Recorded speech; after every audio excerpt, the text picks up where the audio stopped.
everybody was just freaking out about it, bro. Everybody was Well, rip the casual player, bro. You just can't Well, even. I mean, You can't listen, even play for anymore. 3 years, Rip the for 3 casual years, the player. Bitcoin was never more than 120,000. That, I mean, none of us were ever casual. Yeah. The fucking thousands of players that all played before, we came out of the womb with a stash full of thick cases. 100%.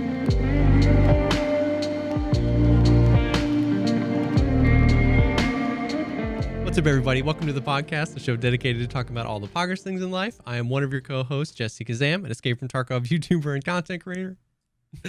I'm Veritas, and I'm drinking tonight. And I'm drinking tonight. So it's gonna be.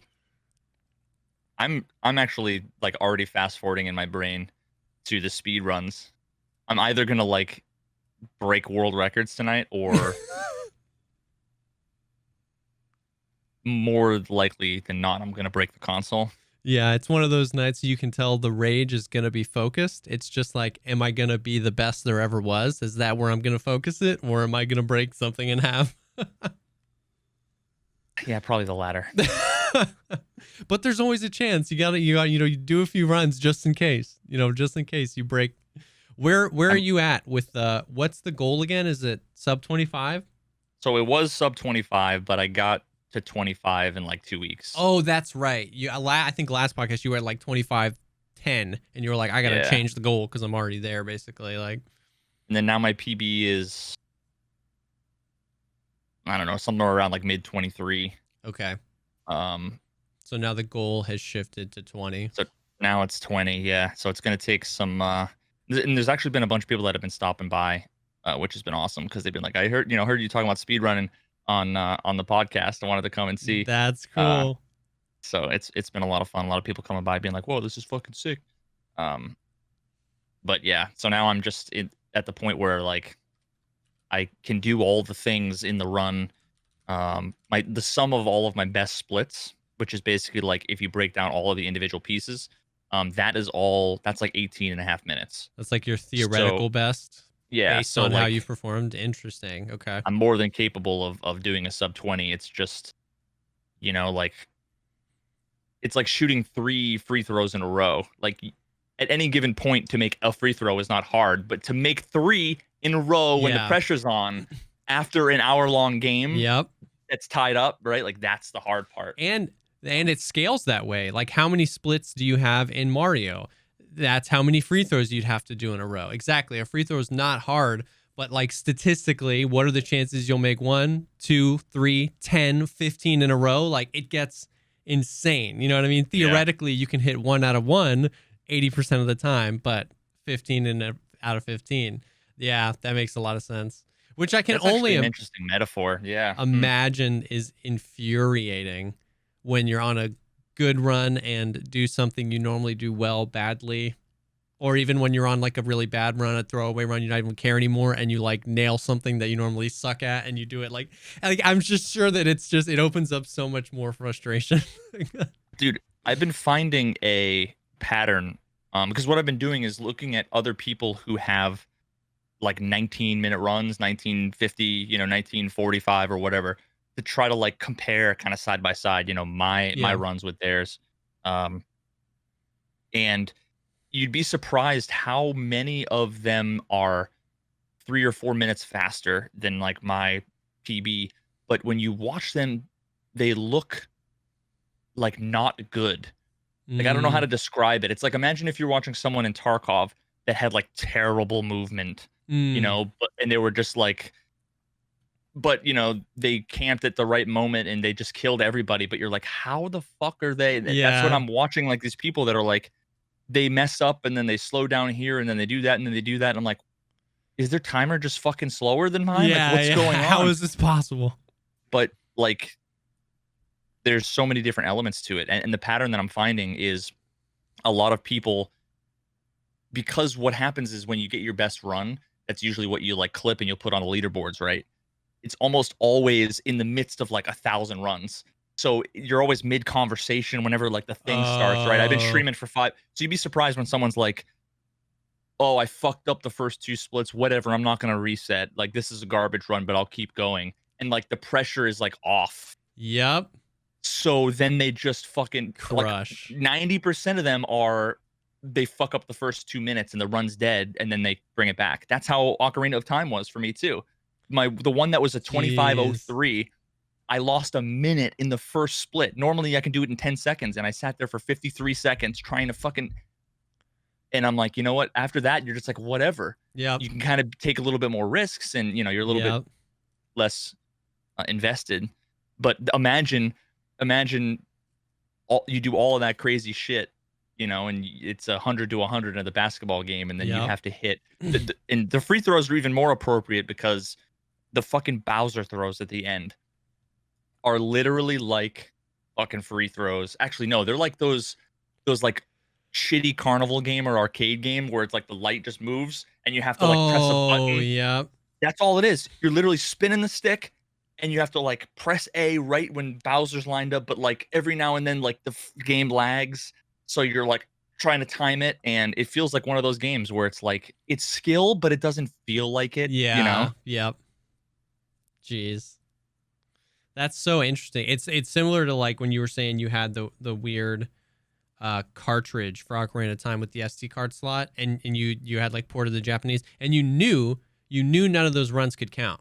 And it's just a different feeling when you slot in that one where it's like, not even if you're like going for your best that run, but you just know it's different. You know that if I do start really well, that it goes from 0 to 100 real quick. You know what I mean? Like, it's just some psychology, man. It's crazy. Like, we'll put so much pressure on. It's why, like, I say all the time in chat when I'm playing Tarkov, I can't close, bro. I see a 5-man and I just like God tier outmaneuver the 3. I just get stressed because I'm like, this is going to be a YouTube video. This is going to be a clip. Like, this is going to be sick. And then the dude just like creeps up behind me and shoots me in the back of the head. I say that all the time. I can't freaking close. Like, it gets to me. Dude, it's like, that is the essence of speedrunning. Whenever you like meet a goal, it's like, because I've been in enough, 1v5s in Tarkov, and I win a small percentage of them. But doing a speed run like even Super Mario 64 from fucking 20 years ago is like, it's like doing 15 1v5s. Yes. Now, but the enemies are predictable. Yeah. But you have to be fucking perfect, and you make one mistake and it's over. It's crazy. Yeah, so it can be kind of fucking disheartening and heartbreaking. And then when you have like technical issues like I'm having with the controller, because you're like, fighting against my fucking plastic piece of shit. Yeah. 1997. From hardware. the 90s. Yeah. Oh. Anyway, have you played any Tarkov since last week? I played. Did I play the day that we had the last podcast? Yeah, you played a little bit before the podcast, and I can't remember. That was the last time I played. I haven't touched it. I totally understand. I will say, like, since Steam Audio has been back, bro, I really feel like I'm playing a different video game. Like, I became, like, it's crazy. I'm not really good at Escape from Tarkov, but something happened, some light switch, just like it. I've been winning infinitely more fights.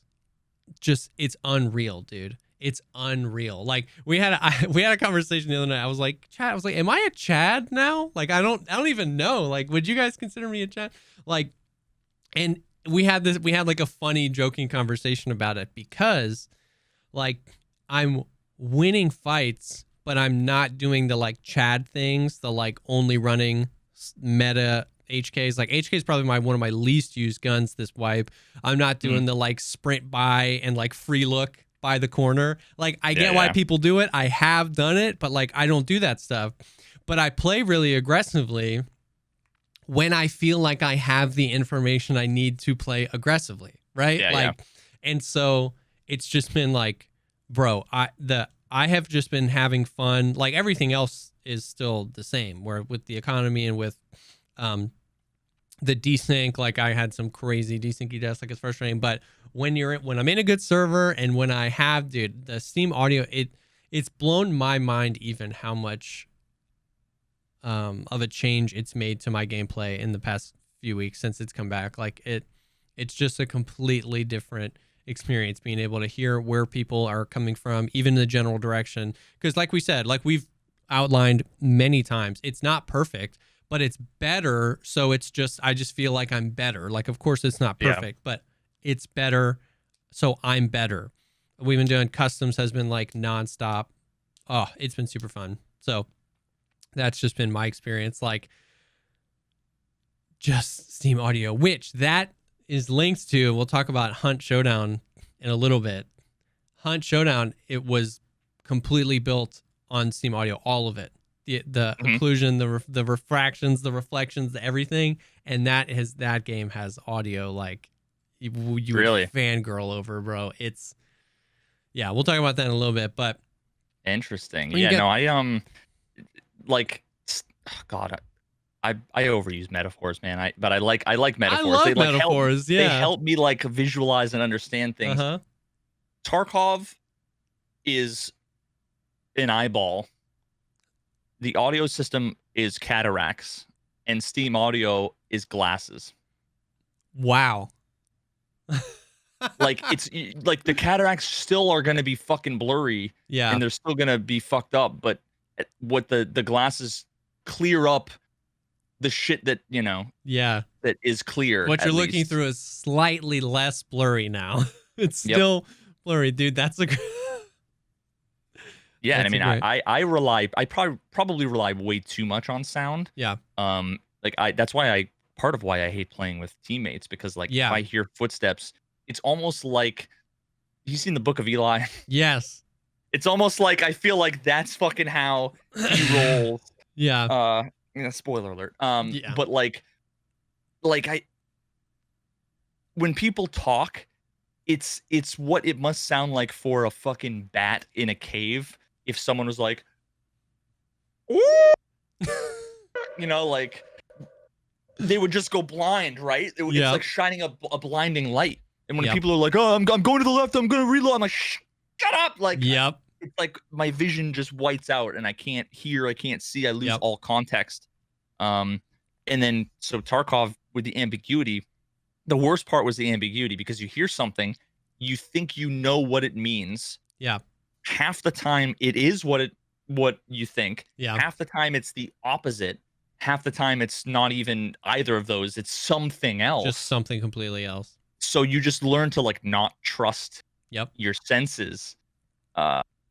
Yeah. So a few of the times recently, a few of the like super frustrating deaths have been because I heard something and didn't trust it.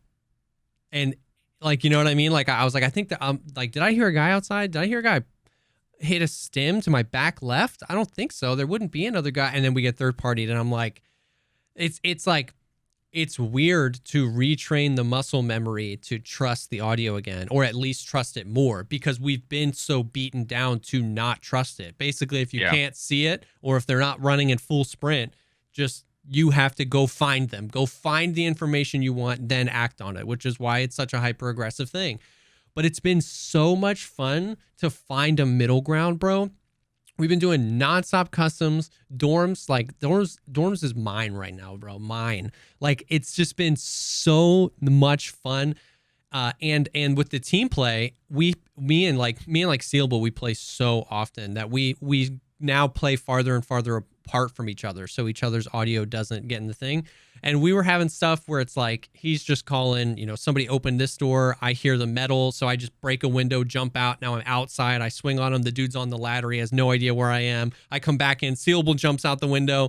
It's just been like, it's been so much fun to find the balance of like playing aggressive but allowing the audio information to actually inform you, instead of just having to chase the person down, hope that Peeker's advantage gets you behind the corner before they can see you and shoot you, and then now you can react to the knowledge you have. We listen, we're setting up flanks based on audio alone and being like, I know that they're going to be here in just a second. Dude opens the door, boom. Like, so it's like you said, it's definitely cataracts with glasses, but it's just been getting a taste for me. Like, you know what I mean? It's just a taste of going back to like, I mean, everything we talked about last week with the stuff, like if the Unity upgrade helps with the netcode, if they start dredging out some of their old audio code and putting in more Steam audio stuff, like it could be next level. It's amazing. Yeah, I'm and part of what you were saying earlier with like having to retrain yourself to like to trust your senses. Part of why I've been like trying to stay away is because anything, you know, I was on like a downward trajectory in terms of just like my frustrations and everything, right? So there's the possibility, right, that some part of that is like I was in a slump or I had developed some bad. I almost kind of want to forget about forget everything I learned so that I can like stay away long enough that I can fucking come back and be like relearn everything. Yeah. So that if there's anything, you know, if there's any bad habits, you know, hopefully break them. Yeah. If I'm gone long enough, then, you know, Steam Audio is going to come back. Maybe they fix the net code. Maybe they fix something else. And then it's like, I'll come back and, oh, this is the Tarkov I remember from 2 years ago. Maybe a bunch of that will be the game changing and a bunch of that will be me changing. But yeah, that's largely why I've been hesitating, you know, to go back. Cause it's like the longer I wait, the more significant I think the experience will be when I come back. 100%. Yeah. Instead of having to like unlearn a ton of tiny bad habits, it's just coming back and being like, oh yeah, this feels like the way things should be, or at least closer to the way things should be than it used to feel. And you just kind of get to react to that. That makes total sense. That we've had, I mean, it was a pretty nothing like week, nothing crazy happening. Pasley's got his Punisher tournaments, which are exciting to watch. They buffed the AKs, which has just been fun. Just it's like that was, I don't know why they did it, but it was just like tell me about that, because I saw a bunch of like I've seen a bunch of like YouTube thumbnails, and that's like my experience with it. Yeah. So they buffed almost all the AKs across the board. They're based just the stock standard AK. They buffed their ergo and recoil like a little bit, just like across the board, and then they made some attachments changes. So instead of the CMDR handguard that's been the meta one for like almost as long as I've been playing Tarkov, it's the like Troy gas block combination one that's like longer, the rounded and skinny. One? Yeah, the rounded one that's got the rail up front.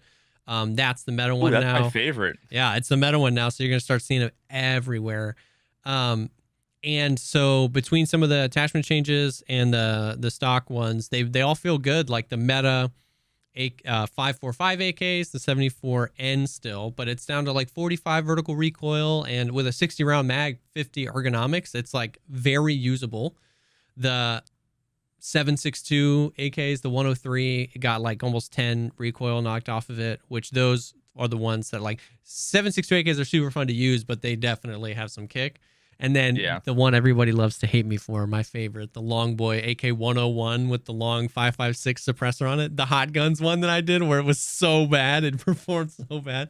It's so good now. It's now, you can get that now 40 vertical recoil, which is, I mean, like the meta M4 is like 35 or 36. You know what I mean? And you can get that down to 40. So this is one thing that I have been, it's on my long list of things that I'll science out eventually, but of course, by the time I go to do it, everything will have changed. What's your interpretation of like X points of recoil?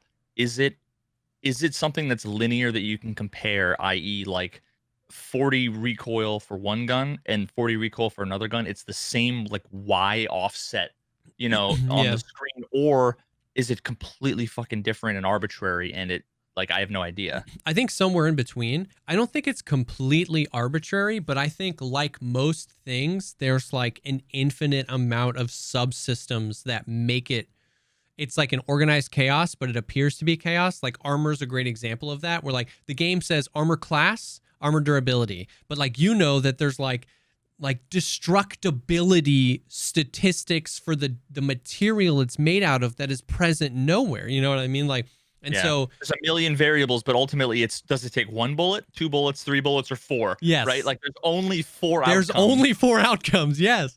So there's that. And then, so with the guns, I feel like it's, Kip knows AK-101 is incredible. Hell yeah. It's, what I think the big X factor that people don't really talk about, and this is all just what I feel, but that the fire rate has a huge change on it as well, because like the AKMs and the 7.62 AKs have a much slower fire rate, and so in theory, at least in my brain, it says that between each bullet there's more time to return to center, so the perceived recoil, even though it's 66, it doesn't feel like an M4 with 66 recoil, because the M4 shoots so fast that in your first 3 bullets you're pointing at a 45-degree angle, because it's a and with the AK-103 it's boom boom boom, so you've got a little bit. I don't know if that's real. Like some sort of like rhythm, like if it was like 2 bullets per bump, yeah, would be, or 4 bullets per bump is good, or 6 bullets, but like not 3, yeah, right? Because then you'd always be like off. Yeah, I'm visualizing like something. I think you get what I'm talking about. It feels like it because I've used M4s at 66 vertical recoil, and it's like, whoa, you know what I mean? Like you have to burst fire that thing. But as of 2 days ago, the meta top tier AK-103, which was the best 7.62 full auto gun you could make, had 66 vertical recoil.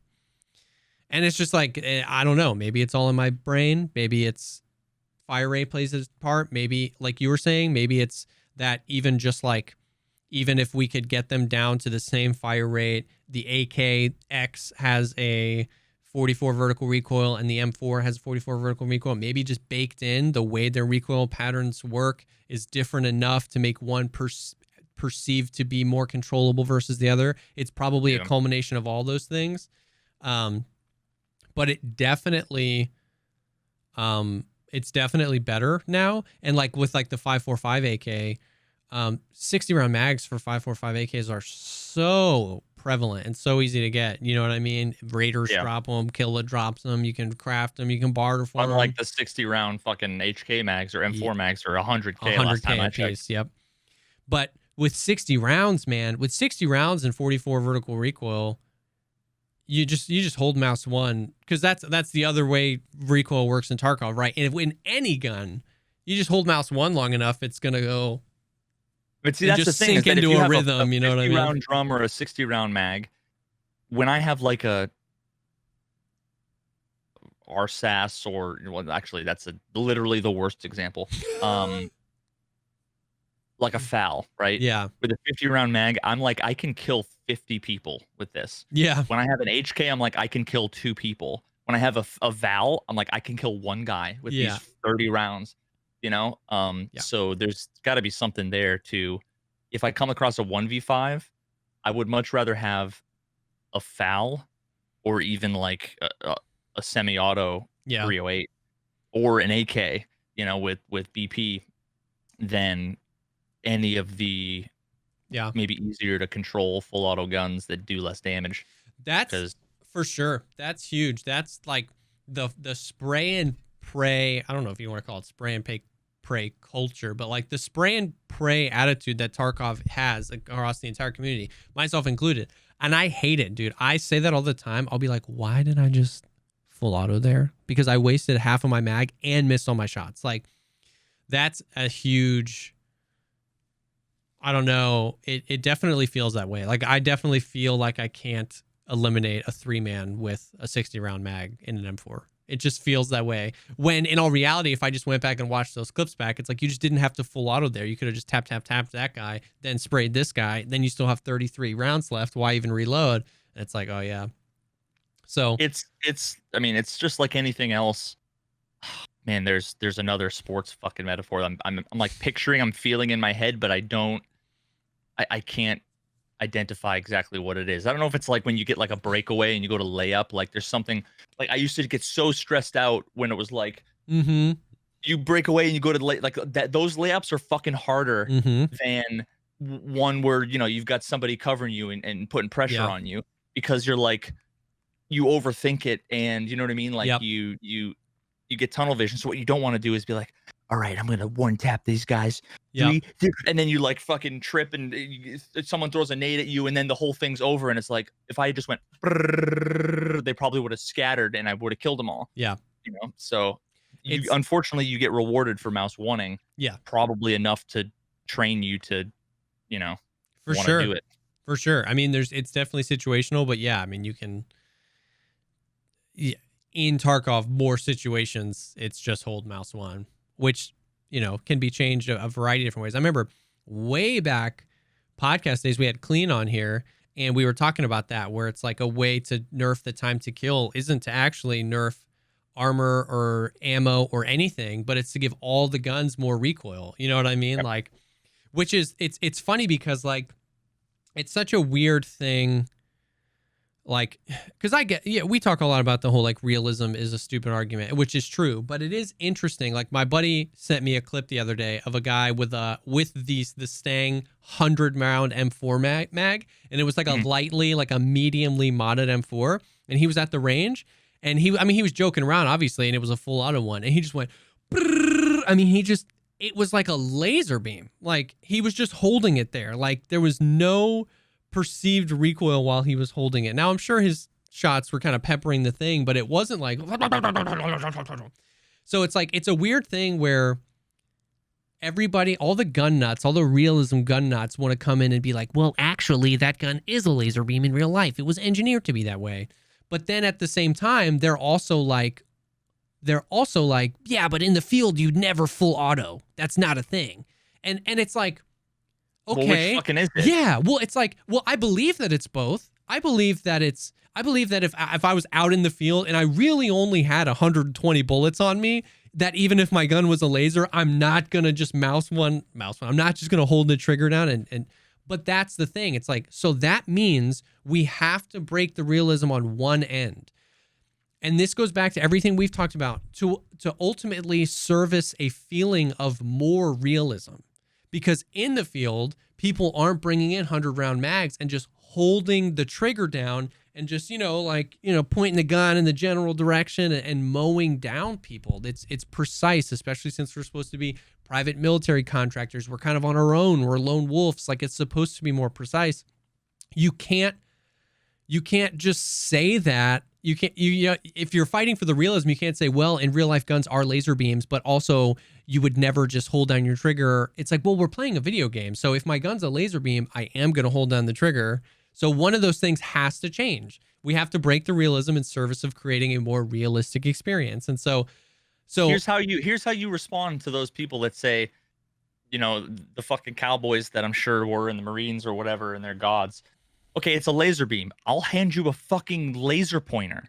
Yeah. Now I want you to run 50 meters and hold that laser pointer up against a target. Against my hand at 50 meters. Just keep it on my hand.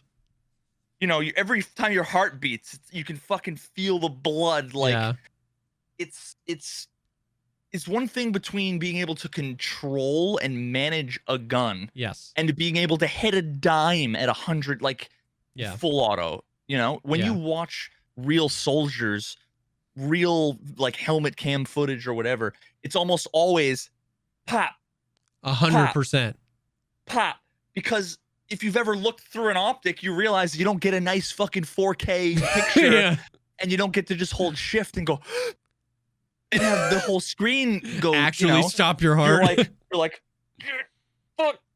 You're holding your breath, and then you're like, oh fuck, yeah. And granted, I've never been in combat, but I've played enough paintball to know that I'm sure in combat it couldn't be easier than that. With real guns and real. It's not going to be easier than that. Yep.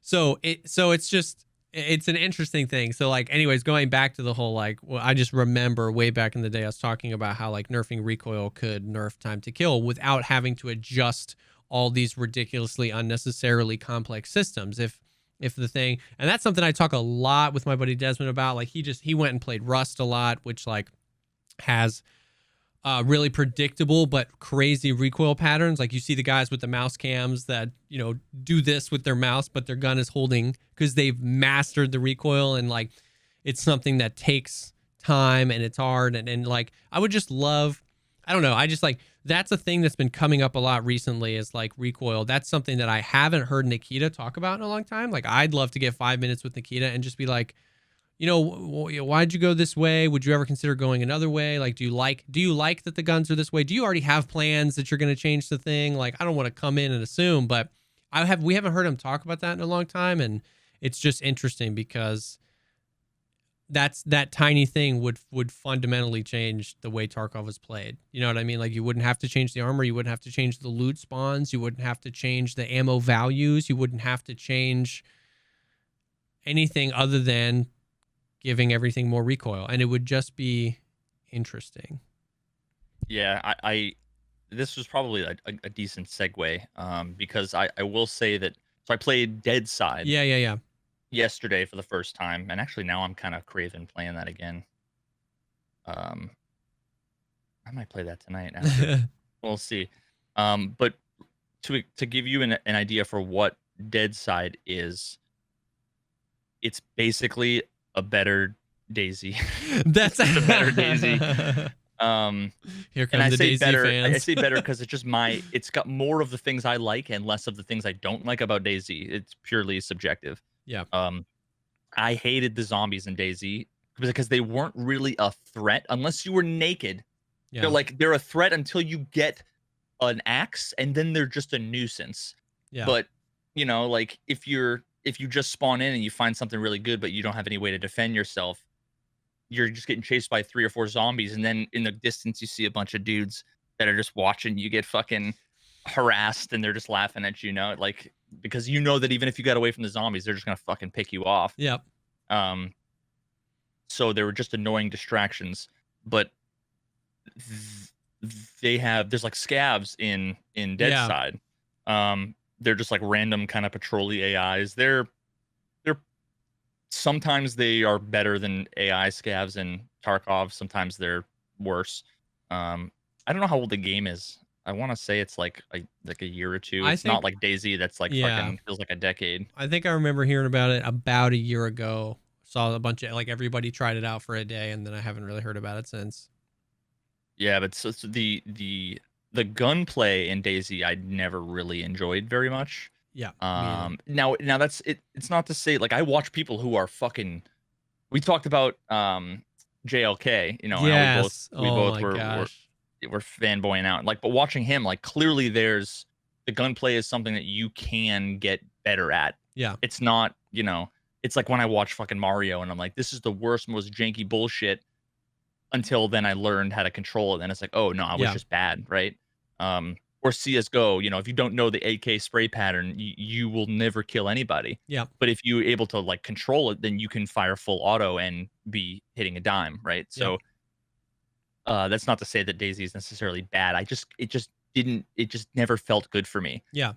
All of the fights felt totally fine and smooth and natural, and there were no moments where there were a couple moments where I was like, oh, that guy's still alive, but never like that was broken. Yeah. It was more like there's could be an explanation. I don't know how any of the fucking shit works in this game. Yeah. But none of the guns have stats, which I kind of like, because it's almost like there's a reason to use everything, because you don't have any objective obvious comparison between like, oh, this is +1 and this is +3. Oh, why would the fuck would I ever use this thing ever again? Yep. They all seem fairly viable. I mean, there were times where because you spawn, unlike DayZ, spawn with like 3 cans of soda, 2 things of food, and a TT and some ammo. Okay. So and like a shitty backpack, and it's like it's you're not just spawning in and like have to run to find food instantly. You're like, well, if I don't find food or a gun, I'm fucked. I'm dead. Like, yeah. And there's tons of loot all over the place, and the survival mechanics are much, I don't want to say more forgiving, but they're much less annoying. Yeah. In that I played for 4 hours, and only once or twice was hydration and like energy really a factor, and that was after I had just survived a fight and had used a shit ton of meds. Then I was like, okay, I need to take a moment and like drink a can of soda, but I had plenty. It was just like something you have to take care of, but it's not something that's like you have a 30-second timer that's like take a sip of water, to like fill your bar up, because I didn't love that about DayZ. Yeah.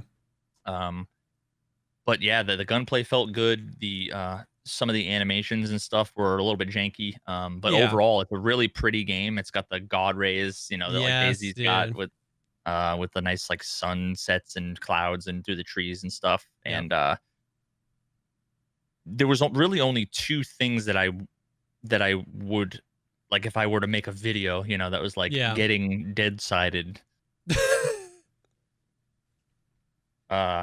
There's two things that I would like critique. One of them is minor because it's most likely a bug, but like the movement actually feels really nice. Except if you're like holding W and D, like the diagonal movement, it like it's almost like it doesn't want you to move diagonally. It like jitters. That's Which is super probably weird. just a minor bug, but it was kind of annoying. I mean, I just deferred to moving horizontally and vertically a lot more, you know. But they also have auto run, which is fucking great because it's like, oh, I got 100 meters to go to whatever. I'll just press V and I'll grab my guitar, you know. Yep. But yeah, and so before I get to wait, I already said that the diagonal was bad. Okay, so the good part, relating it back to Tarkov is that if you're looking down sights and you do this, the gun is moving around in a realistic way. Yeah. It's not just like, it's not tied to your head. It's not, you know, like bolted to your eye line where every time to the camera.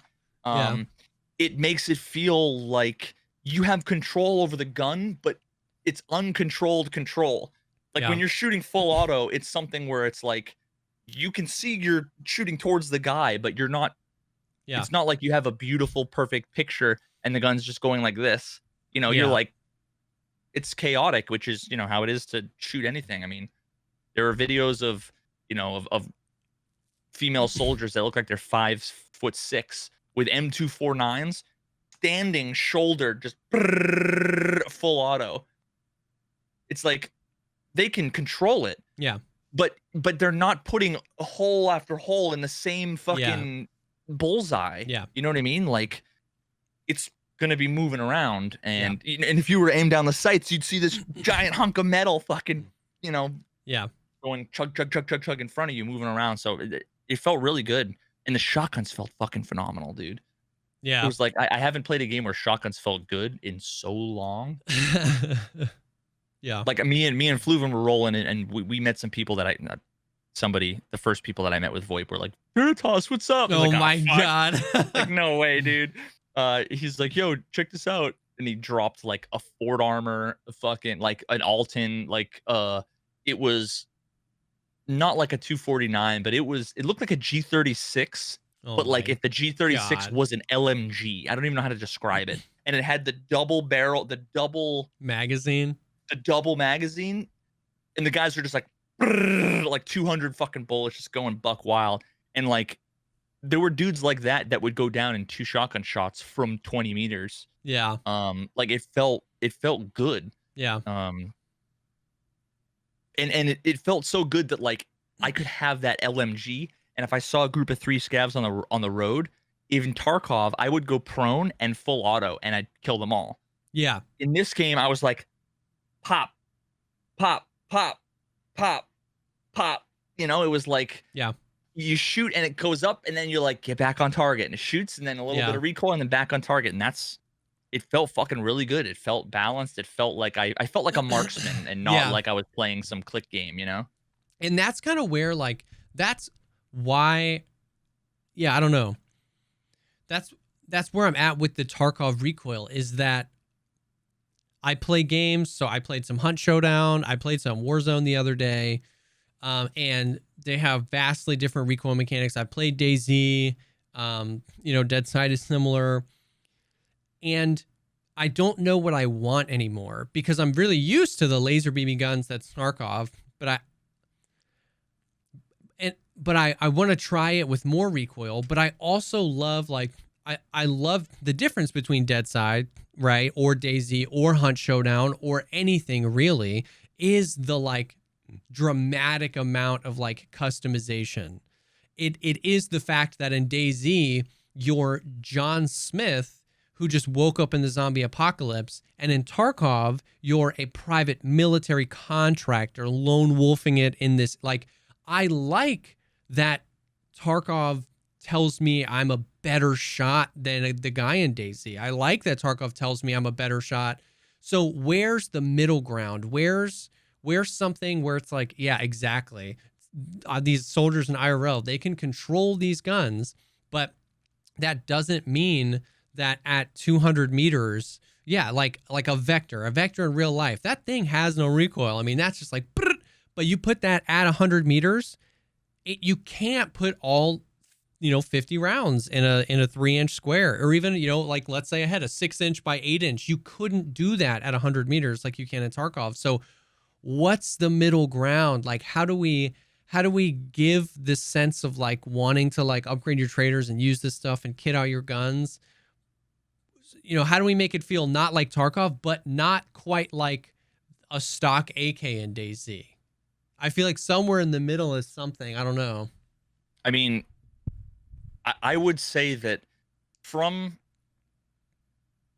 this is an interesting comparison because it's one perspective from it's like one scale on a different scale. Yeah. Where it's like, imagine a brand new soldier versus an expert civilian, right? Like shooting civilian. I don't know how to describe it, but like I've fired enough guns to say that I'm competent. With most of the firing systems that I've messed around with. I'm not a fucking sharpshooter. No, I'm not gonna pretend like I'm anything amazing. I'm probably just an average shooter. But I will say that a game like Deadside felt much more realistic than, and knowing as someone who has like learned skills and gotten into some skills, I've gotten to like amateur, some I've gotten to what you might think are mastery, whether it's like guitar or whatever.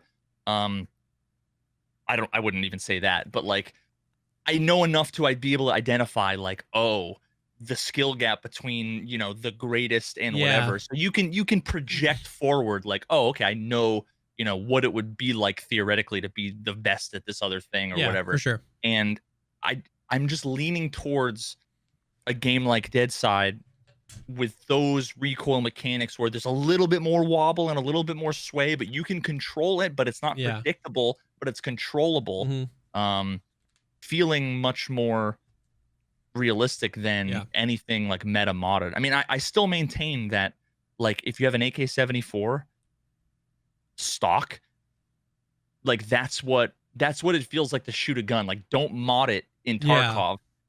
It's probably a little too much recoil, but that's closer on the spectrum of what it would be like, in my opinion. I think what it would be like for somebody who is, because there's also the difference between, you pick two soldiers active duty deployed over in the Middle East, you can't say that they're all in the same point on the spectrum. I guarantee there's somebody who's a crack shot and there's somebody who's like, fucking Joe, don't put him on the MG. Like, so you can't really say that, oh yeah, no, you could do that, because you could find fucking anybody to do anything. If you want, what do you want, one case, or do you want like the average? I'd be willing to bet you that if you put a target at 100 meters and you gave him an AK, you compared Tarkov to Deadside to DayZ to a real soldier with the identical gun at 100 meters with the same target. Tarkov would be further away on that spectrum than Deadside, and DayZ would probably be in between Tarkov and Deadside. That's not to say that it's got the best mechanics ever. I mean, it's, but it didn't feel like Tarkov makes the guns feel like they have weight and they have heft, and they do the feeling and the movement of the guns great, but there's also something missing a little bit that it's hard to describe. Now, Deadside, it was like you felt like super mobile and flowy and like light, but there was also like if you'd hold D and you'd stop, it was like your character would take a step, like he was like there was momentum, but it didn't feel like Tarkov, because Tarkov's momentum is you have like a winch tied to you and you're running through like quicksand. When you have like a heavy backpack, you're like, you know, where Yep. it's like, or there's nothing and you can AD. Yep. Yeah, so And I don't know. I think that kind of hits it. Is like, I want like a recoil. I want to try a recoil system closer to a DayZ or a Deadside with the animation, modeling, weight, and feeling of Tarkov, right? Because we haven't gotten that game. All the games like your Rusts or your DayZs or something like that. Yeah, the guns. In Tarkov, they have done something special with really making them feeling like an extension of you, right? Like, it's just like you can feel the weight and the animations when you check the mags, when you reload, when you're running with them. Like, it just feels good. But I would love to try something in the middle, because I just think about that all the time, like how fundamentally that would change the way Tarkov was played without having to like change much code, you know, rewrite systems or change values. It would just be like, of course you'd have to change that, but like everything would change because of it. So it would be interesting. It was just an interesting thing. So like, I've been saying that for a while. Like, they buffed the AKs. I would have rather seen them nerf the HK and the M4. If they wanted to bring those closer together and Jesse got to choose and we were on the ETS servers, I would say, you know, make the meta M4 50, you know, 49 vertical recoil. You can't nerf the things people love because they get butt hurt. So what you have to do is make all the other things that are worse better, and then you have power creep. Yes. Everything you introduce has got to be, if I'm going to introduce another 5.56 rifle, why am I going to introduce, like, everybody was butt hurt about the 9mm, like STM, yeah. Yes, and it was like, okay, well, so do they have to release something and it has to either be identical or better than everything else? Yeah. Like, and that's the thing. That's what's not weird about Tarkov, is that like they have the power creep, but they also don't. Like, the STM had no reason to be added, but they did it because they're like, we think it's cool. But then they're like, then they buff the AKs, and I'm like, wait, which one is it? Like, are you trying to make everything better, or are you trying to just like add everything? It's been interesting. Speaking of nerfing things that everybody gets mad about, did you see that they changed the Bitcoin as well? Everybody's favorite topic. I literally had just pulled up Tarkov for the first time, and I've been staring at my like out of fuel. Oh, do I have any Bitcoin is the question. My Bitcoin farm. Okay, there's 2 Bitcoin. God, I haven't played for 2 weeks. All the money that I've like missed out on. So much money. Infinite money. But tell me what happened. How much are they going for now? Claim them and see what their pistols sell them at, buy them for. Let's see.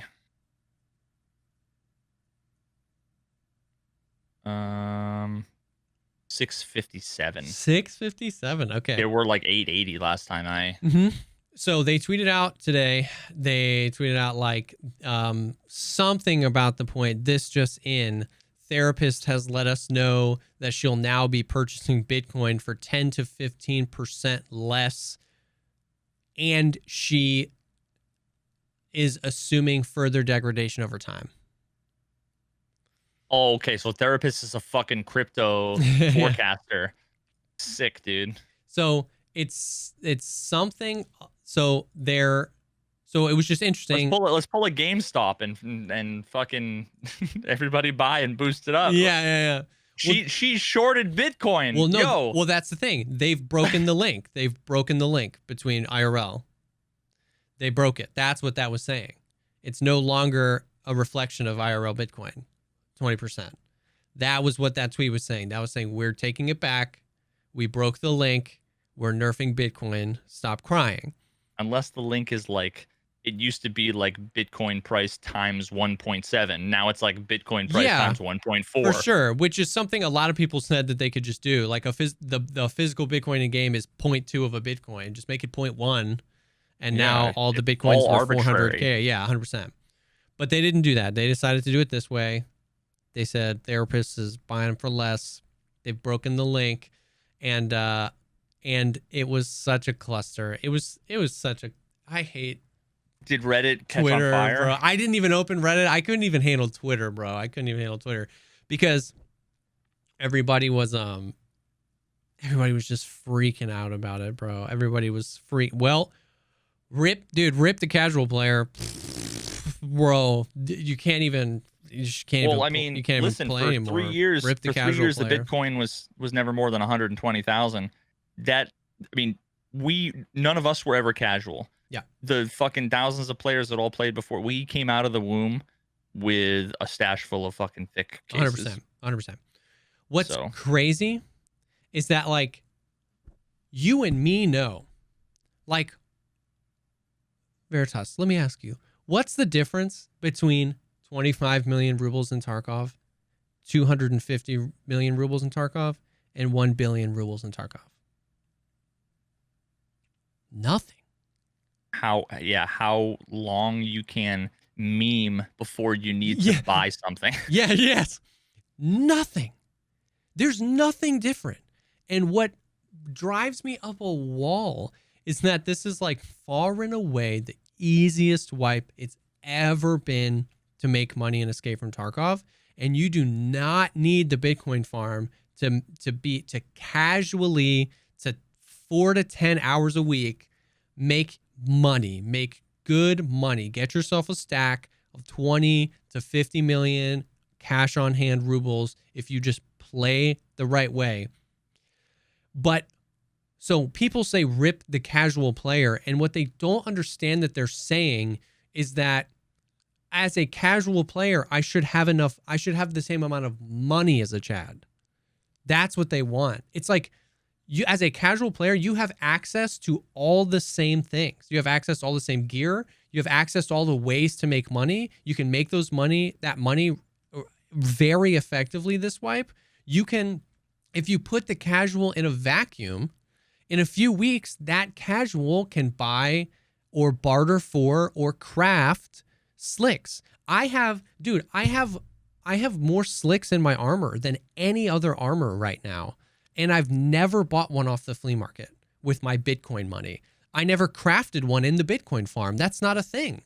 I craft Cordura and Aramid, and when I find some trooper armors, I barter for one. When I get into a good fight, I kill a guy, I take his. It's literally, I probably have 25 of them in my stash. But the Bitcoin farm rip the casual player. It's crazy. It's like, what do you want? It's like, just stop. Like, what do you think? Somebody that plays the game 60 hours a week, like, what do you think they should have that you don't have? Nothing. Like, it's just, I don't get it. I've seen it all over Twitter today. Rip the casual player. I posted a YouTube poll, rip the casual player. What does that even mean, bro? Like, come on, dude. Like, I used to spend weeks looking for the damn shoreline key so I could do my stupid quest. Weeks. You know what I mean? Like, what do you mean rip the casual player? Like, dude, I don't freaking get it. I don't. And then there's me. Then there's me who nobody, I mean, ignoring the last, month or two that I haven't been playing. No, I don't think anybody would call me a casual, back when I was going hard for 3 fucking years straight. Yeah. And yet I always had what was an amount of money that people were amazed at how little it was. But that was because, like, I didn't fucking, like, you don't need the difference between 5 million and 50 million and 5 billion is functionally, like, the difference is, can I die 5 times in a row and still buy something? You know what I mean? Or can I die 20 times in a row and then, have shit in my stash still before I need to, like, go through my junk box? I don't know, like, and even I feel like the Bitcoin farm, like, it was one of the only ways that I was making money, but I don't even care. Yeah. Like, I'm fine not making money in the game, because for me, it's never been about, like, the money. To me, it was always the casual players that are like, I'm level 35, and I've been playing, this is my second wipe, and I got 120 million rubles. And it was like, do you even know how to fucking build a gun? Or, like, have you ever been in a fight? I've got, my KD is 0.00000004, but I've got 9 billion fucking rubles. And it was like, okay, well then, you're more casual and you have more money. So it's not about, like, there's nothing about Bitcoin farming that's for the casual. What Bitcoin farming is for the people who don't play, which is why I have the most money I've ever had in Tarkov, and I have not played in 2 months. I have 15 million rubles. Yeah, and that's the thing. Is like, what I'm saying is, like, I'm not here to debate whether it was a good change or not. I'm not here to debate what they should do around the Bitcoin farm. I'm not here to debate the balance of it. It's just the response was rip casuals. It's always rip us. Somebody else is at blame. It's either BSG or it's the streamers or it's the casuals chads. or it's the chads or it's the like, rats or it's the people just want to fucking cry about everything. I know, dude. And it was just. And I know, trust me, I know the feeling. I know everybody's yelling at the fucking podcast right now, being like, "But you've complained the most out of everyone." Touché. It just you got me. Freaking gets me, bro, because it's just like, be contrarian, be a cynic, be argumentative, but have a damn real opinion. That's all I want from you. Just be able to fucking back it up. All I want from you, man, is like, have a real opinion, because rip casuals is not a real opinion. Rip casuals means what I hear when you say that is that you actually don't play Escape from Tarkov. And that some point long ago, it was rip casual for you, and you don't play, because if you play, it's like, I'm not saying the ways to make money are inherently the most fun. If you play Escape from Tarkov to chat out on labs with slicks and HKs, I understand you not wanting to farm interchange for hideout materials and then sell those on for money. I totally get that, but you can't say rip casuals, right? Like, you don't go and sit down at Fortnite to play a hardcore experience. It's just like, you have to know what game you're playing, bro. Like, this is it. There's ways to make money. There's plenty of them. There's so many of them that you can make so much money in the hideout, bro. So if you liked the money printing machine that was the Bitcoin farm, I can align with that, dude. But like, rip casuals, like, what does that mean? Yesterday, what we were talking about was that there was too much money. Like, you know what I mean? Like, that's the thing, is that like 48 hours ago, everybody was crying that there was too much money in the economy. And now it's rip casuals. And I'm just like, God dang it. Like, I don't know. So my mind is blown just reading this paragraph in chat. So it was mentioned at me. I was just saying how I have less money than the casuals. Mm-hmm. Like, the game is basically harder for me than the casuals, who have infinitely more resources. And one of the responses is, so easy to say when you guys play the game 8+ hours a day. Most people have traditional jobs and don't have time to grind like you guys. Oh, right. Forgot that I fucking worked full time for 2.5 years, that you have a fucking wife and kids and content and got partner playing 3 days a week for 3 hours a day. That was my schedule for the first year and a half of me streaming. Yeah, 9 hours of Tarkov a week. So even though I'm sitting here saying they're wrong, but for different reasons, I'm not allowed to, because I play for 8 hours a day as the guy who hasn't played in 2 months. Yeah. And who says that it doesn't fucking matter. And I'm the guy who never has any money with an my opinion is invalid. Entire YouTube channel basically devoted to trying to show people like you don't believe what I'm saying, bro, that I'm like considering the casual player. Like, look at my YouTube channel and just close your eyes, scroll through and pick a video. It's probably a video saying like, here are the meta attachments, but these aren't worth it because they only give you 2% bonus over these attachments, which are half the price. Check out this fun gun build. Check out this. Here's a way to do that. Like, the whole, like, my mission with my YouTube channel is to show people that you can be as effective, if not more effective, without meta, without the expensive stuff, that you can make money this way.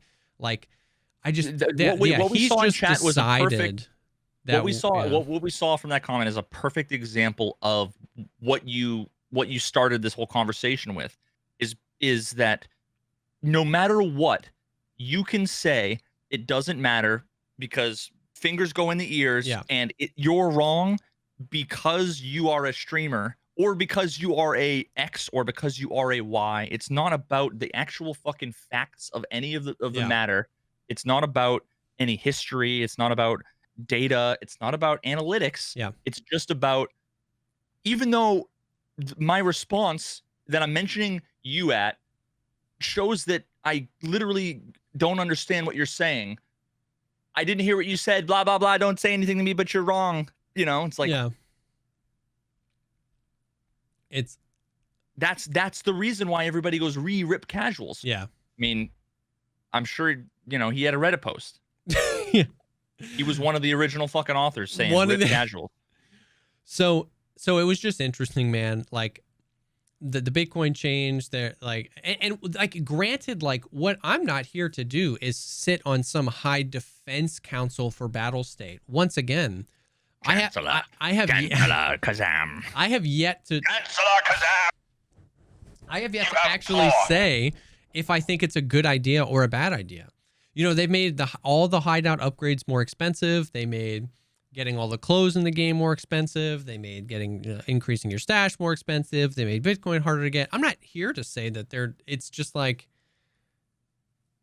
it just goes back to that video where it's like, just shut up until we have a more complete game, because it doesn't matter. Court, Chancellor, you will yield your time to the... Okay, I yield. To the associate from Kansas. Emissary, because I yield. But I don't know why I was just picturing like fucking Star Wars 100%. Episode 1, like Count Dooku, fucking whatever, the Count Deku tree. I don't. The Count Deku tree, which is funny. So I'm sure you haven't watched it yet, but I haven't steered you wrong yet. You should watch that video that I sent you in Discord and let me know. I've got it queued up, dude. As soon as I'm done streaming tonight, I'm literally getting in bed and I'm falling asleep to watching that. Because it was randomly served to me. He's a really interesting guy, YouTuber, like smaller in the sense that he's got like, 60,000 subs. He does these video essays. It's really interesting. And what started off as this review of Death Stranding just ended him like talking about video game culture and a lot about how, like, basically, and you'll know exactly how it ties into like Tarkov and what we talked about. He was basically breaking down why the Death Stranding, why the Steam review page for Death Stranding is overwhelmingly positive. That's what it says. But the Metacritic is overwhelmingly negative. It's like 62 zeros. I mean, thousands and thousands of zero reviews. And he was like, you want to know why? Because you can't review a game on Steam until you've purchased it. And then that was it. Basically, that was everything. It was what we just talked about. It was like everyone saying rip casuals. They're not playing the game. Just like all these people that had just decided this game was bad, Death Stranding, because they watched a YouTube video of a YouTuber saying it was bad. They decided it was, so they go review it and they say it's bad. Oh, that's an interesting twist. I didn't think it was going to go that way. Bro, and then he talks about The Last of Us. I'm under the impression, because I've seen gameplay of the game, I'm under the impression that it's a completely garbage game. Bro, dude, watch the video, man. It's so interesting. And so, like, he talks about that. He ends up talking a little bit about The Last of Us 2, video game culture in general. He ties in this huge metaphor with the Beatles and, like, a quote from them. They played at they did a concert in 1965 where it was like 40,000 fans, and they never toured again after that. And the reason was because they were like, we couldn't hear ourselves over the just like the fans, the cacophony. And he was like, that's where we are with video games. Like, we just can't hear ourselves over the cacophony of just like trolls. It ended up being really interesting, and it was funny that I heard it, that I watched the video today after being super frustrated with the response to the Bitcoin thing, man. Like, just super.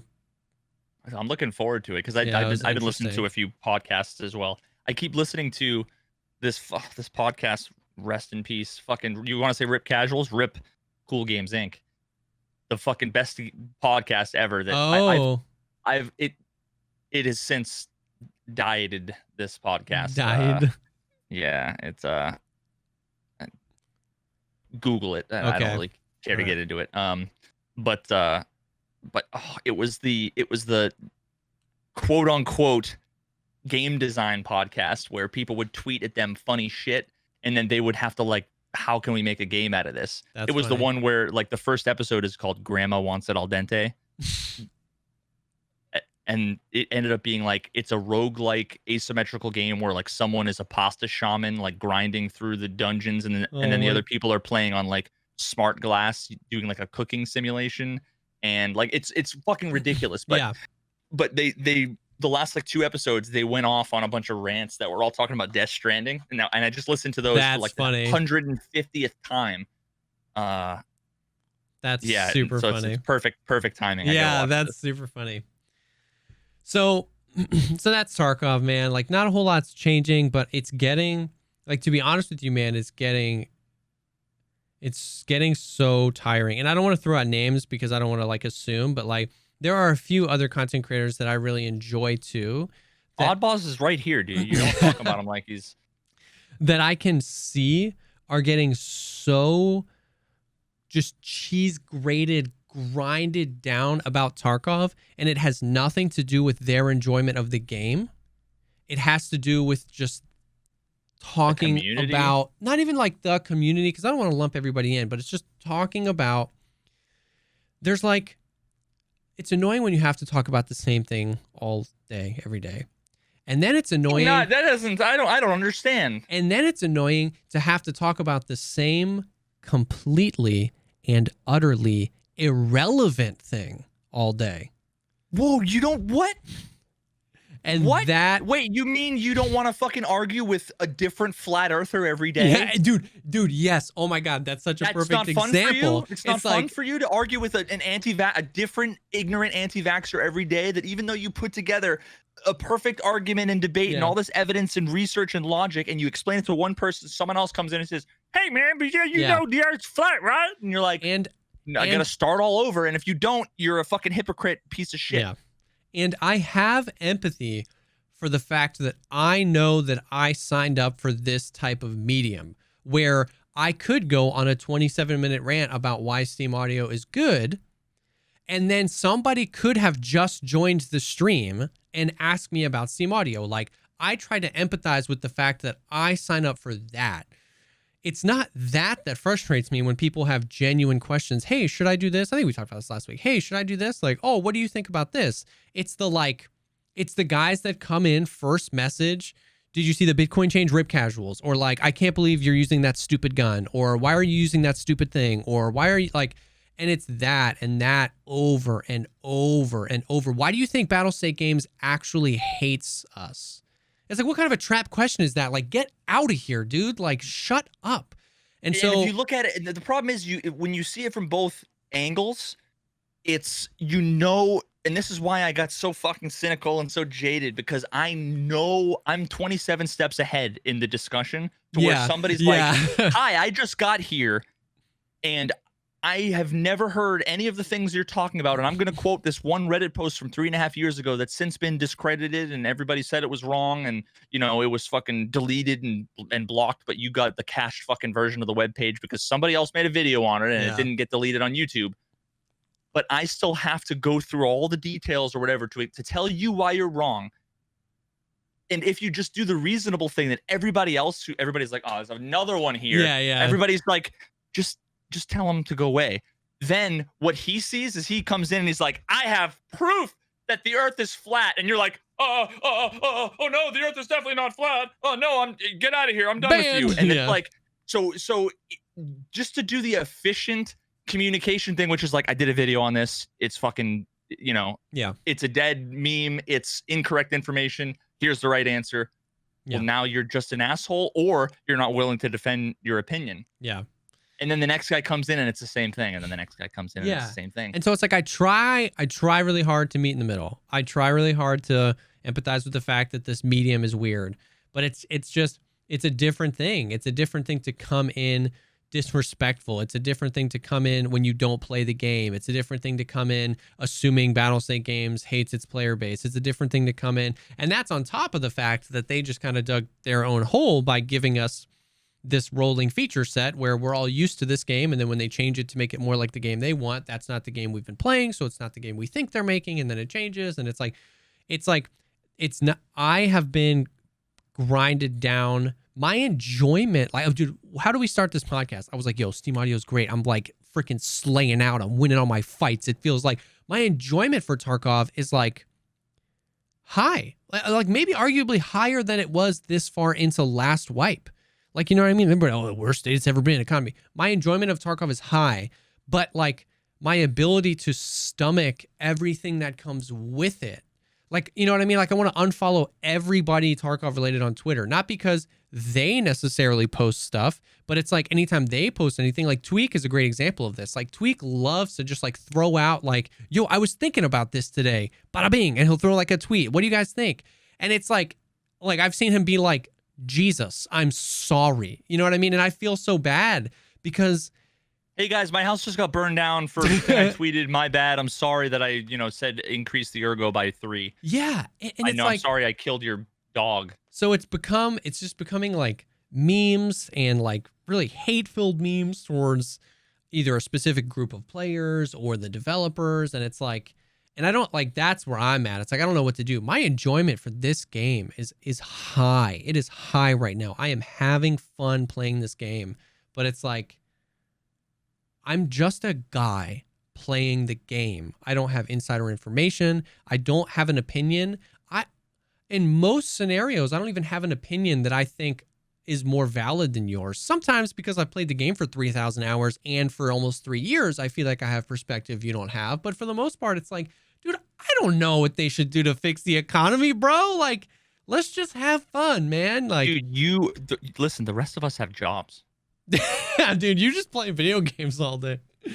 So I don't know, man. That's where I'm at. Is it's like, and I feel like I'm seeing that same thing in other people where it's like, dude, they're streaming, they're raiding, they're having fun, but it's you just see the glaze, man, when they read the question. You know what I mean? And you know how it's like reading chat. Sometimes you read a question and you don't know what you're reading until halfway through it, and then halfway through it, you realize if I had just never read this, I could have just pretended like I didn't see it. But now we're here.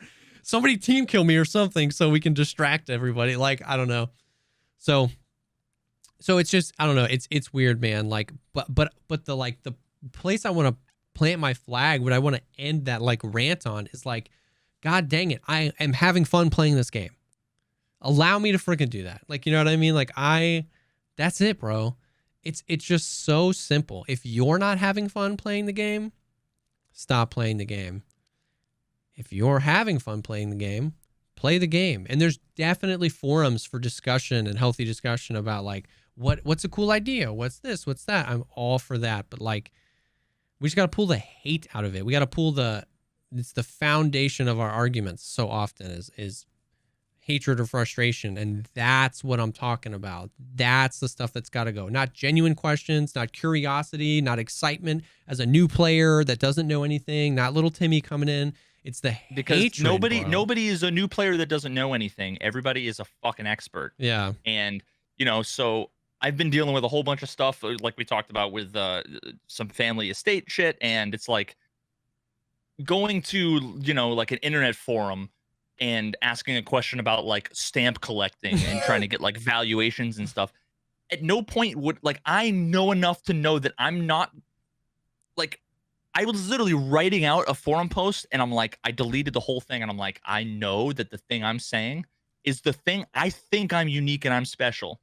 I fucking guarantee you that this is the thing that, oh, we got another fucking guy that came in here and is like, I inherited a stamp collection.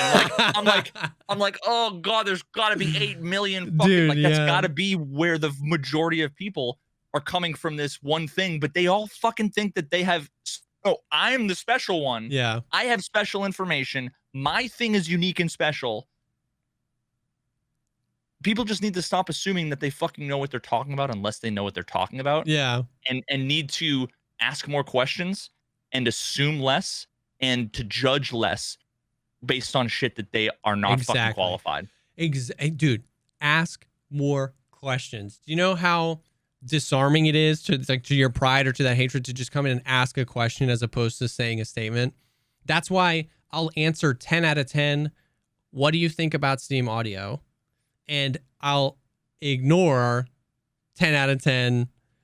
Why do you use Steam Audio? The ghost steps are a Steam Audio bug and it's completely broken. I will ignore you. The most loaded question. Like, you just were like, when did you stop beating your wife? Yes. Has her black eyes, like, is she wearing makeup to cover up her black? Like, whoa, wait a minute. I can't even. Yeah. It's the equivalent of if anybody wants to Google the Gish Gallop. There's a guy, Dwayne Gish. He's like a creationist and he does debates with all kinds of, but he's the type of guy that's like, okay, I'm going to give you A, B, C, D, E, F, G, H, A, and it's like, wrong, fake, wrong, discredited, wrong. You're like, you can't answer all my things. I win the debate. And it's like, you just threw so much fucking spaghetti at the wall and nothing stuck. But I just spent the whole time cleaning up your spaghetti. Yeah. And I look like the asshole because I'm covered in spaghetti. Yes. Yes. So ask more questions. That's such a great one. I ask questions that I think I know the answer to. Yes, me too. Like, look at any podcast back in the day when I was like, talking a whole pestily about the whole like shotgun ripping your head off. And I'm like, do you really think that would, I didn't say it absolutely wouldn't. You're totally, completely wrong. Even though that's what I was thinking. Yeah. I approached it with, explain what you mean. Yeah. Because we'll get somewhere.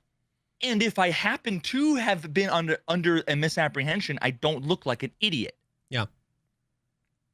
Yep. Instead, people are like, I know the fucking answer. Yep. You explain why your position, the one that you've defended for 3 years every single day in 100 videos I haven't watched. Yeah. Just explain why your position is the 100%. right one.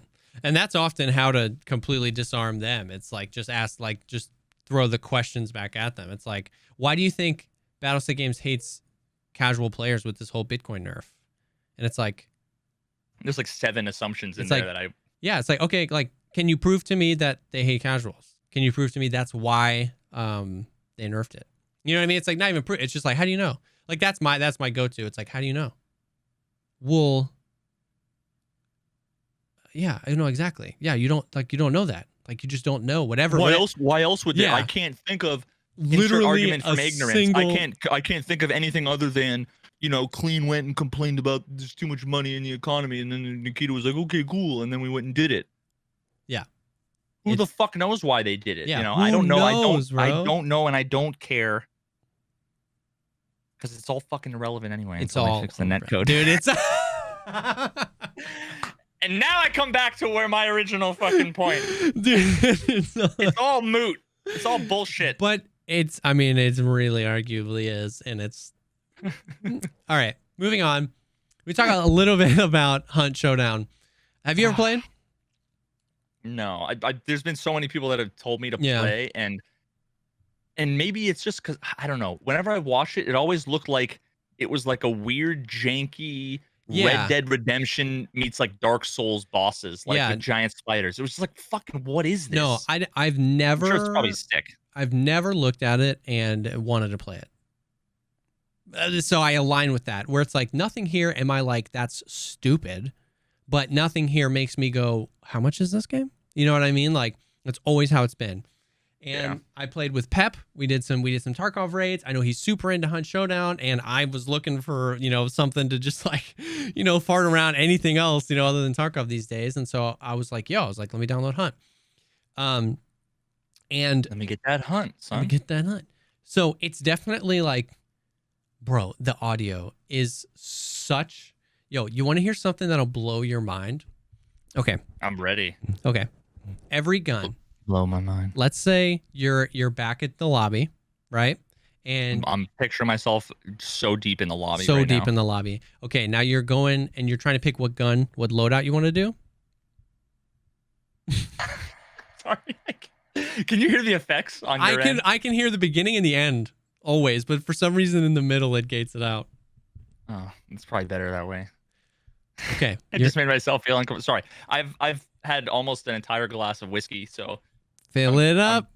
I'm feeling feisty tonight, all right? All right. Get back to the lobby. This. Get back to the lobby mentally, right? You're in the lobby. Okay? And you go and you're figuring out what gun you want to use, all right? And you click on the gun. All right? And when you inspect the gun, imagine this. Imagine you inspect the gun and it comes in this thing, and in the bottom right, there's a button that says fire. And you can shoot the gun in the lobby and learn what it sounds like. Now imagine you scroll wheel out, and now the gun gets farther away and it tells you you're 100 meters from the gun, and you can shoot it again. And 200 meters, 300 meters. And the more you scroll out, you can actually listen to how these guns sound out to 1 kilometer, which is bigger than the map. So you can hear how they like echo through like open fields. Every gun in the game, you could learn how it sounds. So there's two pieces to that. One, from somebody who loves just any demonstration of like tech. Yeah. Like, here's the thing. I would build that in a game and probably hide it behind a developer menu, but only so that I could test the sound. Yeah. Right. Like, that's the kind of thing that you'd be like, I'm going to build the sound system. Yeah. So what I'm going to do is I'm going to build in a way for me to, whenever I drop in a sound, I can see what does this sound like from here to here to here to here. And then, you know, I love those kinds of features that like, to me, it has no practical use whatsoever because like people want to know, they want in Battle Buddy, all the sounds.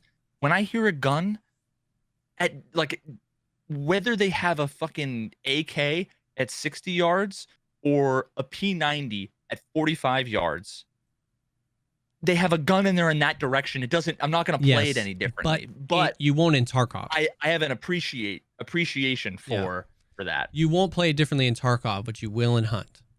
You will in Hunt. Oh, okay. So what, do they got like fucking laser guns or something? No, but like Turok? But a shotgun within 10 meters will one tap you. Full health, full. There is no armor. There's no shields. So like when you hear that, so like you're managing everything. When you hear a shotgun in that direction and you just picked up a clue and you know the boss is in that direction and now you've actually identified that it's in the church, and because you've played a few times, you know the church has an underground tunnel system. You're like, I'm not going in that church. Like, that dude has a shotgun and it's all 90-degree turns. He's going to wait for me. Like, you know what I mean? And I discerned that from 350 meters away. You know what I mean? Or like, I know that this gun has glass on it. It has an optic. So I know somebody's out there sniping. You know what I mean? Which completely glass on it? Like just an optic. Some people call it glass. But you could hear? No. But like, you know that this gun has an optic. If it's like a Car 98 or whatever, you're like, oh, okay, they're using a sniper they're rifle. sniping, right? And so now I'm going to play this differently because, once again, map knowledge, and audio is in everything. Okay, so as you're moving around, you'll see like crows. There'll be like a group of crows, and if you get too close to them, they'll a murder. Yeah, and they'll fly away, and you can see that and hear that from like 50 or 60 meters. And there's like, oh, so that's like you hear the fucking in the distance. You're like, and someone just it's fucking audio and visual. How loud was it? And I see them. They're right there. It's like when you see like a black pillar of smoke in the distance, you know, like someone's camping a fire there. Yes. Those little details but the amount of it is insane, bro. There's chains hanging, there's glass, there's crows, there's dogs, there's zombies. Big sticks will break under your feet and give you that audio. Inside buildings, there's an immense amount of things you can touch in the environment, cans and traps and things. Like, it's audio is first and foremost. And I think, like, I don't think I'd ever become like a main Hunt. Like, I liked the game, but I didn't like it that much, you know what I mean? But like, it puts audio first, and it's a really immersive experience to know that like every single thing you hear can give you an advantage, because it's not just Tarkov where, like, this is what I was talking to Pep about it afterwards. It's not Tarkov where you go in for PvP and there are potentially PvE threats. Like, the way you win your raid is you go, you kill the boss, you take its bounty, and you extract from the raid with it. And then you're paid for that, and you get experience on your hunters and stuff like that. That's how you level them up. That's how you get money to unlock new guns, new traits, new skills. So you need to engage with the PvE to win. And that could be waiting outside the boss for different players to kill the boss. Then you kill the players and take the bounty. It could be trying to get there first. But it's flipped on its head where it's PvE and there's always a threat of PvP. And it's just, man, it was super interesting. It's a perfect game to just like dabble in, like DayZ. Like, at no point was I ever like, I'm gonna main DayZ. But it's fun. It's fun to play with friends. There's audio. VoIP, right? Yeah, there is, I think. The audio is pristine. It's just so good. You can I mean, me and Pep literally spent, there's no, UAV ahead, like showing where these people are. Me and Pep spent like an entire raid like chasing people. We never saw them. You know what I mean? And then like we got there right as they were extracting, like we were exchanging shots and they extracted. The fight finally happened when they were in the extraction. And like, but we spent 20 minutes stalking them with like, because it's like in real life, right? Like when you hear something, you're not going to run because you don't know if they're running. You don't know if they made a noise and then turned around. So you have to proceed cautiously. So we were constant and then we're kind of going in the wrong direction. And then we hear something over here and we're like, oh shoot, now we're going like audio, just like it's impeccable. It's a really good game for audio. That made me, when I played Deadside, there was both ends of the spectrum there. The sound stage was both unbelievably detailed, but then at the same time there was something super like narrow about it. Like I was outdoors, so it was I think maybe the first time I've ever been like, holy shit. Like I think what it would be like for me to be in the woods like at night. It wasn't even nighttime, because picture like when you're in the woods, how often an acorn just goes. Yeah. And it's like, what the fuck? You know, like, oh yeah, shit. 100%. You hear that and you hear like a bug in your ear, you know, like minor details like that. And a lot of people think like when you're walking through Tarkov and it's bushes and all you hear is yes. It's like, that's not realistic. It's just overwhelming noise turned all the way up. Yeah.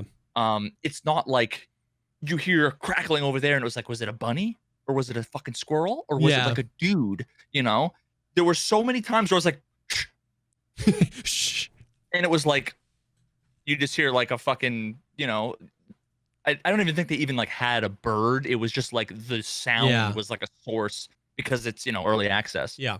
Where it's like, holy shit, that gives you unbelievable immersion.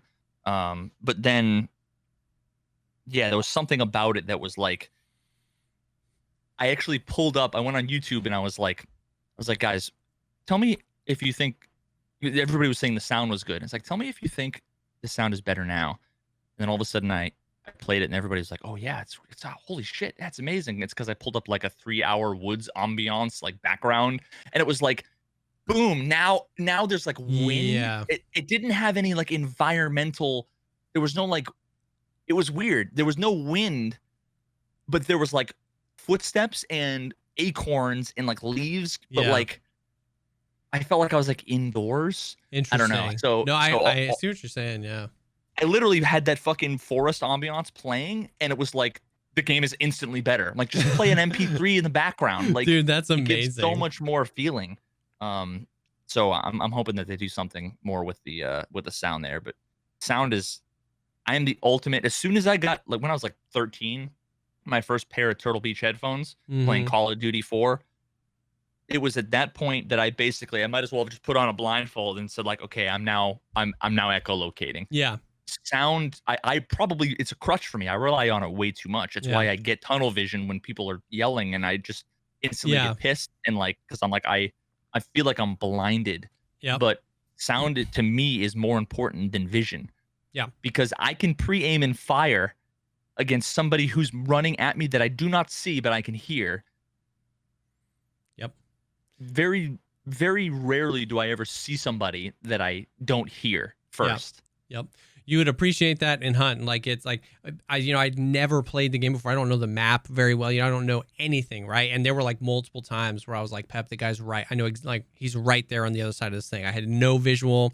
I just know like it's next level. And if you didn't have that, you know what the defense would be from whoever the person on that, the Hunt Showdown Reddit would be like, dude, well, that's because you're new and you don't have map knowledge. Yeah. No, it's because I have ears and I should be able to locate somebody based on the noise they make because I'm a human with binaural hearing. Like, fuck. So that was that was like it was super fun playing the game. It's a really interesting game. It's a really unique take. It's like, it does share a lot of things with Tarkov about like instance-based raids, PvP, looting, and then like comes some sort of pseudo stash, but then it's also weirdly PvE focused with boss fights and clues, and I don't know, it was a good time. It was interesting. Hell yeah, for sure. So I might check it out. I don't know. Yeah, it's definitely, I would say that would 100% be something you would only check out probably with friends, like solo queuing that game or like play, like, you know what I mean? So it's like if you were if you just had a night where you didn't know what to do and you wanted to hang out with some of the mods and y'all wanted to play some Hunt, that would be fun. But yeah, I'd play it again with Pep in a heartbeat, but I probably wouldn't just fire it up and be like, I want to play some I Hunt. feel like I'm the opposite of everybody. Like if I'm gonna play a new game, I want to like experience it alone because I don't want to either be fed information. I don't want to ask for the answers. I want to discover it myself. But then at the same time, like I want to play like Mario Party and Mordhau and like CS:GO, like all the old games that I love that I haven't played in a while, that I don't care that I'm bad at now because I haven't touched it. Like those are the games I like to play with people. Yeah. But when it comes to new, like, yeah, the idea of playing. I get that. It would just be so hard to get anything done. It would be a really great way to experience what the game is. Like I would watch a 40-minute YouTube video of you walking around that atmosphere, like getting scared to death by the zombie lady that throws bees at you and poisons you and you can't heal during that. And I would love to watch the video of you, but you wouldn't accomplish anything during that time. You know what I mean? Because it would be like my DayZ video where I walked around as an old man. I literally did not fire a bullet. Yes. Or kill anybody. And yet I still, or Star Citizen. I didn't fucking do anything, dude. Yeah. I just followed dudes around and was like, whoa, every 14 seconds. Dude. But I didn't do anything. That was such great content. But in Hunt, it's like raids though. You know what I mean? You'd have to extract and be like, but that's why Star Citizen and DayZ were such great games for that, because just existing in the world is enough. You know what I mean? Like you can just, one day we're going to play Star Citizen together. Dude, speaking of that, literally today I moved over my other, because I got this beautiful workhorse of a machine. Exclamation point artesian. Yeah. So I just moved my other stream rig into my other room, and it was like I wanted to install like Fruity Loops and start making music again, but on Windows, which I haven't done in I don't think ever actually. I've always been like a GarageBand Logic Pro, and I'm like, I want to stream it. I want to do a lot more, so I might as well just. I already have this decent PC. I'll use it because I can stream and then do music production and whatever. Yeah. But it was just full of gigabytes of video, and I just finally was like, I'm just gonna do the format button, just hit it, and it was the last 6 months of Tarkov highlights, all gone. No. The Star Citizen, the last nobody liked the video except for everybody that watched it. 100%. But it was worse than my speedrun videos, where it was like I made 84 cents and I lost 75 subscribers and it got like 800 views. Like it wasn't even, and the last episode was probably the best, where I rolled up on these two guys. I was chasing another dude, I think, like being like, fuck you, man. I was trying to like yell at him because he was being a dickhead. And then all of a sudden I came across like the Millennium Falcon with like two dudes who were like the Uber Chads of Star Citizen, and they were like, hey man, want to come with us? And I was like, yeah. And then all of a sudden I had a fucking rifle and we were doing like a raid on a planet in like a base. I'm like, what is all this shit? Like I never heard about any of this stuff. And it was so much fun. And and I just fucking delete. It's all gone. No. Because I can't. It was like an episode of fucking Hoarders, dude. Yeah. Like I needed to purge it because. I get it. Do you know how much time it would take to go through 6 months worth of footage? 6 months. Yeah, yeah. I get it. I can do that, but I'm not going to make any content for the next 6 months, and I'm just going to delete 5 months of the content to have 1 month worth of highlights. Yep. I can't. And then even then, nobody wants to see Tarkov content from 6 months ago. They want to see the hot new shit. Yeah. Like what is that IFAC image? Yeah. Oh my god. That silhouette animation is so old. Oh, this is so bad. It's like, okay, well, this is fucking dead. Yeah. I just deleted it all. I started fresh, and it feels good. I'm so glad. Like I feel like my inner content hoarder has. Oh yeah, there's something feeling good about deleting hundreds of gigabytes worth of footage, and you're just like, get it out of here. Terabytes. Yeah. And see, the thing is that like, if there was a wipe tomorrow and I got back into the game and was playing it full time, in a week I would have 8,000 fucking clips all over again. Yeah. And it would all be relevant, and it would be, 100%. Like, when I pull up clips and I don't have a beard, it's like I can't even put this in a video because people will be confused. 100%. Yeah. Ugh. And there's plenty of time, man. There's plenty of time. Star Citizen's not coming out for like at least a decade, so there's plenty of time to get some shenanigans in. some new adventures. Mm-hmm. Oh, all right. Well, that's cool. I don't know what I'm gonna play. Yeah. I don't know if I'm gonna play Deadside. I think it's either gonna be Deadside, Mordhau, or Super Mario 64. The big three. Yep. Well, I feel like an alcoholic. Like I don't have any metaphorical when it comes to Tarkov. Like I don't have a desire to like go and sip at the bar. So Yeah. I'm not even. I don't want to entertain it. You know. Like, yeah. No, I get it. I'm gonna go freaking stomp around customs, bro. It's so much fun, and just not read the messages that make me sad. Dude, just make a chat command. Problem solved. That's not the solution to all your problems. Just make a chat command. Yep. That's the one. All right. Well, thank you guys for hanging with us. I feel like this was another episode of Jesse and Veritas therapy and less of like a interactive podcast. But Veritas gets buzzed and yells about a bunch of stuff that he's already forgotten. But it was fun as usual. Thank you guys for hanging with us. We'll have the video up on the Pogcast YouTube channel next week. We'll have the audio up next week as well. It's a weekly show. And, maybe we'll get some guests on. I still feel like I've been saying that for forever, but we're in a weird spot. You know what I mean? We're just hanging out. We want to have cool people on when there's cool stuff to talk about. Exactly. Otherwise, it just feels, Yeah. That's the thing. Exciting. It's like there's a bunch of people that want to be on, and there's a bunch of people we want to have on. It's just like I would feel bad if we got X person and it was like, and then we talked about this again, about how stupid it is that everybody talks about Bitcoin. It's like, you know what I mean? Bradley Cooper has been asking me. Yeah. Jennifer Lawrence. Like everybody Mhm. wants to be on the fucking Mhm. podcast, and it's like, well, listen, wait for the white, Jennifer. Just wait for the one. Streets of Tarkov, Bradley. Fuck. Can you hook me up with Lady Gaga? Maybe get her on the show with us. Yeah, that'd be nice. But yeah, so I don't know. That's it. I don't even know. So that's it. So thanks for hanging with us. We'll see you next week. Peace. Bye.